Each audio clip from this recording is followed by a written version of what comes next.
ولا تلبسوا الحق بالباطل وتكتموا الحق وأنتم تعلمون۔ باطل کا رنگ چڑھا کر حق کو مشتبہ نہ بناؤ اور نہ جانتے بوجھتے حق کو چھپانے کی کوشش کرو۔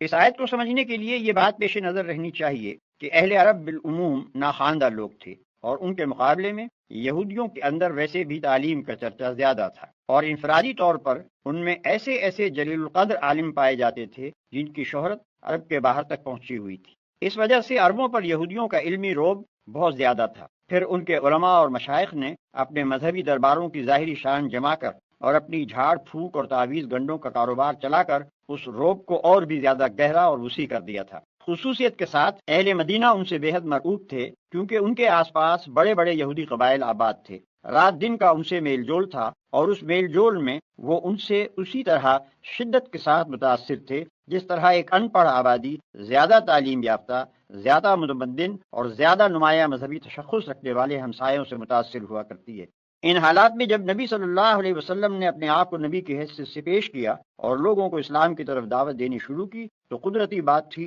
کہ ان پڑھ عرب اہل کتاب یہودیوں سے جا کر پوچھتے کہ آپ لوگ بھی ایک نبی کے پیرو ہیں اور ایک کتاب کو مانتے ہیں؟ آپ ہمیں بتائیں کہ یہ صاحب جو ہمارے اندر نبوت کا دعویٰ لے کر اٹھے ہیں، ان کے متعلق اور ان کی تعلیم کے متعلق آپ کی کیا رائے ہے؟ چنانچہ یہ سوال مکے کے لوگوں نے بھی یہودیوں سے بارہا کیا، اور جب نبی صلی اللہ علیہ وسلم مدینہ تشریف لائے تو یہاں بھی بکثرت لوگ یہودی علماء کے پاس جا کر یہی بات پوچھتے تھے، مگر ان علماء نے کبھی لوگوں کو صحیح بات نہ بتائی۔ ان کے لیے یہ کہنا تو مشکل تھا کہ وہ توحید جو محمد صلی اللہ علیہ وسلم پیش کر رہے ہیں غلط ہے، یا انبیاء اور کتب آسمانی اور ملائکہ اور آخرت کے بارے میں جو کچھ آپ کہہ رہے ہیں اس میں کوئی غلطی ہے، یا وہ اخلاقی اصول جن کی آپ تعلیم دے رہے ہیں ان میں سے کوئی چیز غلط ہے۔ لیکن وہ صاف صاف اس حقیقت کا اعتراف کرنے کے لیے بھی تیار نہ تھے کہ جو کچھ آپ پیش کر رہے ہیں وہ صحیح ہے۔ وہ نہ سچائی کی کھلی کھلی تردید کر سکتے تھے، نہ سیدھی طرح اس کو سچائی مان لینے پر آمادہ تھے۔ ان دونوں راستوں کے درمیان انہوں نے طریقہ یہ اختیار کیا تھا کہ ہر سائل کے دل میں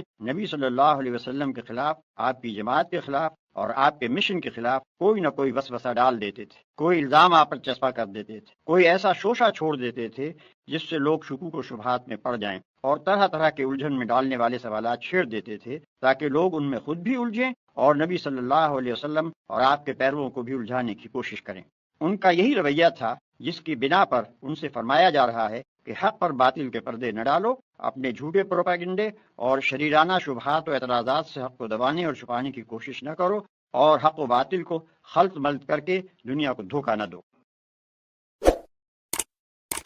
Like, share and subscribe for more videos.